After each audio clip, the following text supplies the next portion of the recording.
Hey, Michael, guess what? The doctors have finally set a date for me to come home. They've marked it on the calendar. And I can't wait to leave this hospital room. Just 3 more days and I'll be back home with you. I'm over the moon now. That's fantastic news, Marisa. I've been looking forward to this moment too. Don't worry, I'll make sure I'm there for you on the day. Work can wait. You're sweet, Michael, but the hospital's got it covered. They've arranged a special taxi for me, one that's wheelchair friendly. Everything will be fine, just like how I get through everything. I just wish I had been more careful, Marisa. I want to be there for you, to support you through every step of your recovery journey. I feel very sorry for you. If only I had been more careful that day, you wouldn't have been in the hospital and… I really blame myself. It's not all on you. Don't beat yourself up like that. I was pretty out of it too, you know. We both learned from this experience. But I was the one not paying attention, glued to my phone. I should have been more vigilant and watching out for you. The doctors are optimistic though. They think I might be able to walk again with some hard work and determination. So stay positive, Michael. We'll do it. And I firmly believe that one day, I'll be able to walk normally as long as I practice diligently. Is that really likely? I mean, I don't want to get your hopes up. Don't start doubting now, Michael. I'm determined to walk again, and I'll do whatever it takes to make it happen. I'm so sorry for everything, Marisa. I truly am. Don't be too hard on yourself. I'm just glad you were there with me. It would have been much worse to face it alone. I still feel responsible for your fall. Then promise me you'll be more careful in the future. And if you're not, I might not be so forgiving next time. I promise. No more distractions. I'm really sorry, Marisa. I'll do better. I promise. Come on, Michael. Let's put it behind us. When I get out of here, let's celebrate, not dwell on the past. You're sure you're not mad at me? I can't shake off this guilt. What's the point of being mad? What happened is in the past, and dwelling on it won't change a thing. But it might be a while before you can walk again. And I hate that I contributed to that. There's never a moment when I don't recall the scene that day. The feeling of helplessness and guilt was always in my mind. Being angry won't help me walk any faster. I'm focusing on getting better, and you should too. You're right, of course. I just need to learn to forgive myself. Are we going over this again? Let's focus on the positive, like planning our celebration when I come home. I'm looking forward to being discharged from the hospital, and then we could have a party to welcome me back. I'm sure we'll have a lot of fun that day. Absolutely. This goes without mentioning. Okay, I'll pick up something special for us then. What do you want for dinner? I'm not sure how cooking's gonna go in this wheelchair. Maybe we should order in. Good idea. We can have dinner delivered. Whatever you want, just let me know. I'll order your favorites. Perfect. I'll have my hands fully adjusted on the way to the house. I'll order us something nice. And Marisa, if you need help with anything at home, just let me know. Thanks, babe. I'll try and figure it out first, and then we can see if we need to change anything. I'm here for you. All right. Just tell me what you need, and I'll help with whatever you need. We're in this together. Hey, Michael, can you do me a favor on your way back from work? Could you grab a bottle of vinegar for me? I'm stuck inside because of the rain, and I can't get it myself today. Huh? Wait a minute. What? Vinegar? Why do you have to do this now? It's been pouring all day, and I can't go out. I don't have a raincoat. It's just not possible for me to go. If you had a raincoat, you could manage, you know. But you choose to stay in. Stop trying to make excuses for your laziness, Marisa. I'm fed up with your excuses. What? I just need vinegar, that's all. There are plenty of stores on your way back where you could pick some up. Why are you being so difficult and upset with your wife, Michael? You're so annoying. Fine, but don't wait up for me for dinner. I'll eat out. Hold on a second. Really? You'll eat out? You'd rather eat out than make a quick stop? Look, the vinegar thing is your problem, not mine. You should have been prepared, but instead, you give me orders. Okay, you're being unreasonable here, Michael. Blaming me is one thing, but skipping dinner over vinegar?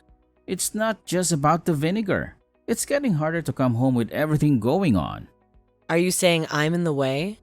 Your wheelchair makes it tough to move around the house. It's stressful, and you always use that excuse to force me to do this and that. And I suddenly realized that I was gradually becoming no different from a slave. Really? Is that what you think? I can't help that. You know, I need this chair. Didn't you say you were going to walk again? Or was that just talk? That's cruel, Michael. I'm still hopeful. The doctors think I can recover. It doesn't seem like it. I'm doing everything for you and getting nowhere. It's like I'm pouring all my energy into a black hole, and it's just not enough. I'm at my wit's end here, trying to find some way to make things better for us both. So you want a reward for helping me?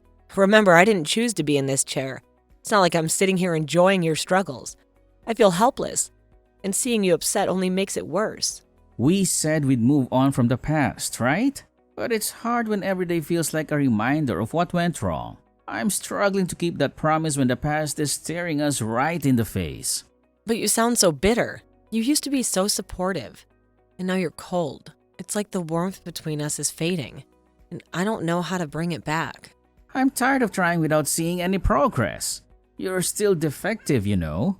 I'm giving up my life here. Every day is a repeat of the last, and I can't see the light at the end of the tunnel. Calling me defective really hurts. Is that how you see me? Like I'm a broken thing? Not the person you loved? It cuts deeper than you know. Let's face it, you can't walk. You're stuck without me, and that's a burden I never expected to carry. It's not just about the physical help. It's the emotional weight that's crushing me. I never wanted to hear that from you. To think that I'm some sort of burden to you, it's heartbreaking. I thought we were in this together for better or worse. What's next, Marisa? More blame? I've kept quiet about wanting a divorce just to avoid drama, but it's eating me up inside. This constant tension and unhappiness. Divorce? You've thought about that? It's like a cold splash of reality. I knew things were tough, but I didn't realize you were at the breaking point. Yes, but our families would freak out. I'm trapped by duty, but I won't be blamed for everything. It's like I'm stuck between a rock and a hard place, with no good way out. So you've been hiding how you feel to protect me? It's hard to believe that you'd keep such thoughts to yourself. I thought we promised to be honest with each other no matter what. Michael, I have something I'd like to talk to you about. Do you think you could come home as soon as you get out of work? It's important, and I'd rather we discuss it in person. I don't think so. My workload is overwhelming, and it's not letting up. It looks like I'll be stuck at the office again tonight. Maybe even longer than usual. But you've never had to stay this late consistently, especially not for this company. When I was in a similar role, the workload was never this extreme. Are you sure there's not something else going on?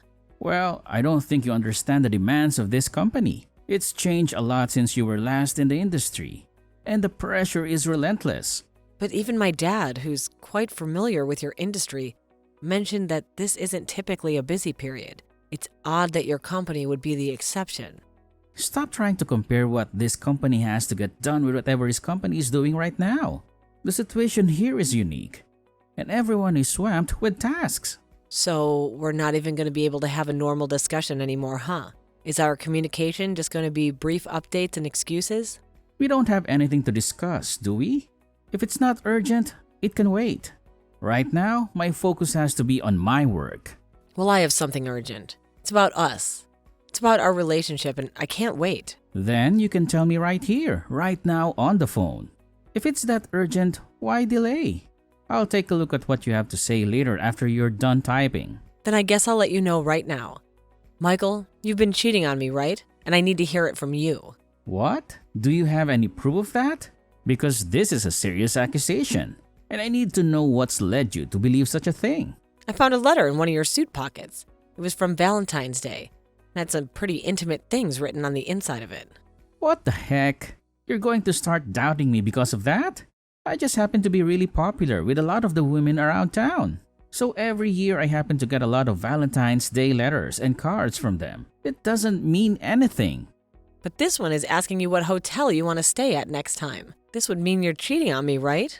I don't know anything about that. I bet whoever was writing that was doing so as a joke or something. Stop trying to tell me that the letter is enough proof to say that I'm really cheating on you. So after all the times you've been seen outside of the house these past few months, you're gonna try and hide the truth from me now? I'm not trying to hide anything from you though, Marisa. You already know that. If I'm to throw you away, your life will be over, right? You're still in that crappy wheelchair and you've gotten old. I don't think there are any men that will be willing to marry a defect like you now. So even if you were to find out that I've been cheating on you, you wouldn't be able to divorce me. You could have just told me that you knew about the letter in your suit pocket, and we could have carried on from there. Well, you can't consider some letter that I get all the time from random women as proof. You're freaking out so much right now that I'm having a laugh. What do you want to do about this? Do you want me to tell you that I'm cheating, just so that you can feel something again after sitting in that thing for so long? So you had been cheating on me then? I've had to live with a crippled woman. So don't act as though me having some other women around to play with is such a bad thing. You're such a jerk, Michael. I understand very well now that you're not the same Michael that I fell in love with. A mess up as bad as you has nowhere else to go but hell. Shut up already, Marisa. I've been trying so hard to have a life of my own. You've always gotten in the way of it. And because you fell down those stairs, I have to be the one to care for your butt. I didn't volunteer for this job, Marisa. I've said this a lot now, but you should be thankful that I haven't thrown you away yet. I'm not thankful for you at all now. Don't you say another freaking word. If you try and talk back to me again, I will surely leave you a piece of crap in a wheelchair like you. Needs to shut the hell up and listen to me. Calling me a piece of crap is pretty brave of you, Michael, but I can walk again. Huh? You can walk now? Yeah, I've been able to stand up on my own now for over a month. And as long as I have some things to support myself with, I'm able to walk. Stop trying to give me such BS lies. Just a few days ago, you were still in that wheelchair. That's because I didn't want you knowing I could walk again. I wanted to take a little bit longer to find a lot of good evidence of you cheating on me. So I played the part of a cripple for just a few days more. What? If you had known I was able to walk again, you might have stopped going out with these other women, and I would have missed my chance to get heart-proof, and having you come back home all the time again would have annoyed me. I also didn't want you trying to change back to the Michael you used to be before the accident. But for over a half year, you weren't able to walk. Are you actually able to start walking again that quickly? You're shocked right now, aren't you? Even the doctors were shocked to see me walking again so quickly. Have you really been able to walk again? That's why I'm telling you right now that I have. If you don't believe me, then come home right now and see for yourself. I see. Alright, I'll be home as soon as I can after work. And we're going to be talking about getting a divorce tonight, okay? Wait, what the hell? You are finally able to walk again, and you want to get a divorce deal? Are you saying that since you don't need a wheelchair anymore, you don't have a use for me? Why should I have to continue being married to a man that cheated on me with multiple other women? You have it all wrong now, Marisa. You were just a bit upset right now. And overthinking things about what you saw. Did I ever say to you that I was actually cheating on you? Why do you think I've been so quiet about things for the longest time now? I told you that I was using the time to make sure I got all the evidence I needed. And that there's a lot more than just this letter. Me wanting to leave you now isn't because I can walk again. I've been getting ready to divorce you way before I was able to stand again. And another thing, these texts are being viewed by both your mom and dad right now. My parents? Why them? Why are you doing this? Because I knew I was going to go on divorcing you for a long time now. I made sure to do all of this so you couldn't run away from me. And not just that, but also my mom and dad are watching this conversation play out. So I think it's best you stop trying to make excuses for things and just come home and remember that there's no use for you trying to run. So just come here after your work is finished and we can move on with things. I'm not going to run or hide from you, so don't try doing that to me. Marisa, every moment you're away feels like an eternity. The emptiness in our home is a constant reminder of your absence. Please, come back to our sanctuary, where we built our dreams together. Michael, I understand your longing, but I'm consumed by the daunting tasks of packing and sorting through the remnants of our shared life. It's a journey through memories that brings both pain and nostalgia, making it difficult to feel connected to our past. But Marisa, amidst this chaos, amidst letting go of everything else, it's you I cling to. You're the one I want by my side, navigating through this storm together. Can you truly mean that after everything that's transpired between us? Yes, Marisa. I'm earnest in my desire to mend what's broken. I want to support you, to be there for you, and to help you heal from the wounds we both inflicted. Do you forget the pain you've caused me, Michael? The wounds are still fresh. The scars are still tender. I messed up, Marisa. I acknowledge my mistakes. And I carry the weight of my regrets with me every day. I wish I could turn back time and undo the hurt I caused you. Then you must understand why I'm hesitant to believe in second chances. We can't erase the past or pretend it didn't happen. I understand, Marisa. And while you can't erase the past, I'm determined to learn from it and to do everything in my power to make things right between us. So your guilt and remorse are what led you to seek solace elsewhere? To betray the trust we once shared? No, Marisa. That's not what I'm saying. My actions were inexcusable, and I take full responsibility for them. But it was never about finding solace. It was about my own weakness and inability to cope with the pain I caused you. Enough! I've made up my mind. I want a divorce. Please sign the papers by midweek. Marisa, please, reconsider. I can't bear the thought of losing you. It's not about fear. It's about love and the hope for redemption. Love? Where was the love when you chose to betray me, Michael? I'm sorry, Marisa. I'm filled with remorse. And I'll do whatever it takes to make amends and prove to you that my love for you is genuine. Your apologies ring hollow now, Michael. Words are meaningless without actions to back them up. I understand your skepticism, Marisa, but I'm committed to changing for the better. Please, give me another chance to show you that I'm capable of being the partner you deserve. It's too late for second chances, Michael. The damage has been done, and the trust we once shared is irreparably broken. I need to move forward without you. Goodbye, Michael. A few days after all of that, I received the divorce papers in the mail signed by my husband. I think after a few days of not talking to me and cooling off, he started to realize that what he'd done was hurting me so much. But all of that hate from him and the amount of times he cheated on me was unforgivable. So me leaving him for good was the right option, I think. And another thing that really caused me so much pain was that he threatened me by saying that if he divorced me, I'd never make it because I was in a wheelchair. I really thought that he was a kind man that understood the pain I was in after the accident. But he never once actually thought about how I feel. I'm sure that things like this happen with a lot of families. And having a family member end up in a bad accident where they can't walk anymore. But I think that most would come together after the shock and make sure that the afflicted is supported for however long it takes for them to heal. I feel, though, that had I not been paralyzed from the waist down, there would be some point in which Michael's true character would come out and cause a divorce. After the divorce, my dad did not hesitate to tell a lot of people about the kind of person Michael is. And since he's been walking on a thin line when going out to work, and I've heard the last woman that he cheated on me with happened to be one of his coworkers. So when that was figured out, his salary was cut, and he had to go on unpaid leave for a bit while HR dealt with things for someone that cared so much about himself and nobody else. He really let himself go through all the actions. 3 months after the divorce had happened, things had become so harsh for him that he ended up quitting his job at the company, and anybody that knew him stopped hanging out with him because they all looked down on him for what he'd done. And so I really don't hear anything anymore about what's happening to him. But I think it's over for Michael, and he'll never be able to return to the life he had a year ago before the accident. I've already gotten my half of the properties and the divorce from him, as well as my settlement, so there's nothing else I need to know or hear from that man. I don't even care about how he's going to survive now without a job or much money. And I shouldn't have to, right?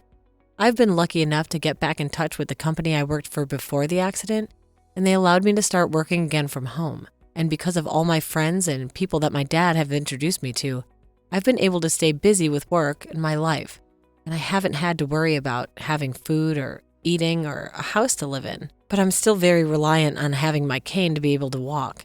So I'm still going to rehab to make sure that my muscles grow stronger and my mind grows stronger as well. I'm not sure if I'll ever be able to freely walk without some kind of tool ever again, but I'm going to keep on training in hopes that one day I can, even if the potential for that is really low.